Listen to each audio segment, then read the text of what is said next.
Assalamualaikum warahmatullahi wabarakatuh. Perkenalkan, nama saya Pamina. Di sini saya akan menjelaskan tentang prinsip-prinsip dasar dakwah yang terbagi ke dalam 15 bagian. Yang pertama, di sini dijelaskan bertakwa dan menegakkan. Dalam artian, takwa itu suatu hal yang penting dalam kehidupan kita, karena takwa itu seperti istilahnya sebuah pakaian. Jika kamu milih pakaian yang indah, maka takwa ada sebaik-baiknya pakaian. Jadi takwa itu suatu hal yang penting. Yang kedua yaitu mengambil pelajaran dan hikmah ibadah haji. Dalam artian kita tuh harus tahu dan paham dulu hal-hal apa saja yang tidak boleh dilakukan pada saat kita melakukan ibadah haji.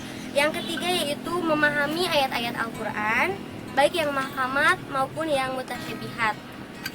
Terus yang keempat, ilmu yang berhubungan dengan geografi dan meteorologi sebagai objek berpikir.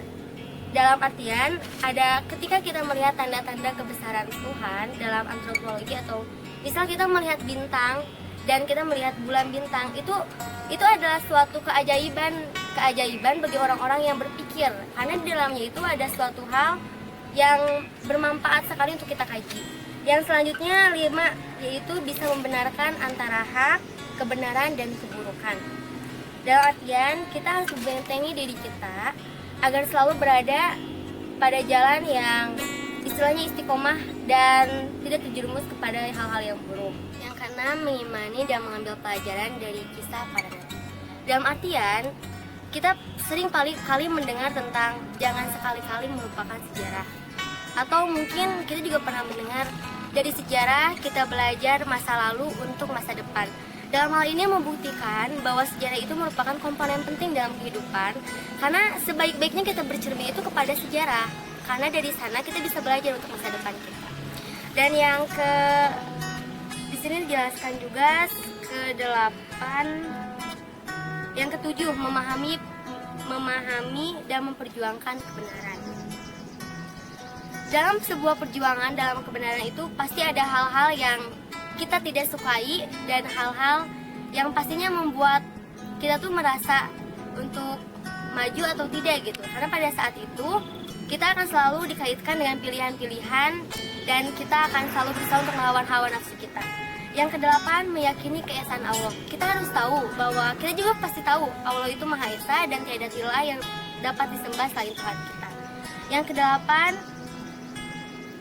mengambil kebaikan dan berkah yang banyak dengan dasar Al-Quran. Yang 10, mengambil pelajaran dari kisah Nabi dengan menggunakan pendekatan sejarah. Yang ke-11, mensyukuri ilmu dengan sujud atau salat pada waktu malam. Dalam artian ketika kita mendekatkan diri kepada Tuhan, secara tidak langsung spiritual pendekatan Tuhan kepada kita tuh lebih dekat, karena sebaik-baiknya tempat untuk mendekat kepada kita yaitu Tuhan kita sendiri gitu. Yang ke-11, mensyukuri ilmu. Mohon maaf, yang selanjutnya menjadikan flora dan fauna menjadi objek kajian. Ini tercantum dalam Quran Surat Al-Jumar ayat 21. Dalam artian seperti ini, kita menjadikan flora dan fauna itu sebagai kajian. Seperti ketika kita melihat seekor nyamuk, kita belajar dari nyamuk. Maka adalah sebuah perusahaan obat nyamuk, sebuah perusahaan kit gitu.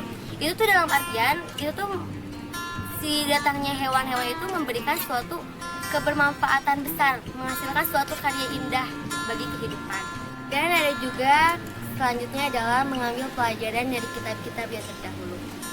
Di kitab-kitab yang terdahulu dan penyempurna itu ada Al-Quran, bisa dijelaskan bahwa umat-umat terdahulu orangnya seperti apa, kelakuannya bagaimana, dan kita bisa belajar bahwa kita jangan sampai seperti mereka. Dan yang selanjutnya, informasi terbaik dengan pola pikir atau hidayah, karena takutnya informasi yang kita terima itu adalah informasi bohong. Jadi ini adalah tugas kita untuk menganalisis sebuah informasi. Jangan-jangan informasi itu atau informasi yang kita dapatkan itu adalah informasi bohong atau hoax. Jadi kita itu harus menghindari hal-hal seperti itu. Yang selanjutnya, beriman dan bertakwa kepada Allah dengan kesadaran yang tinggi. Kesadaran yang tinggi disertai dengan rasa takwa itu adalah suatu hal yang penting dalam kehidupan. Terima kasih. Wassalamualaikum warahmatullahi wabarakatuh.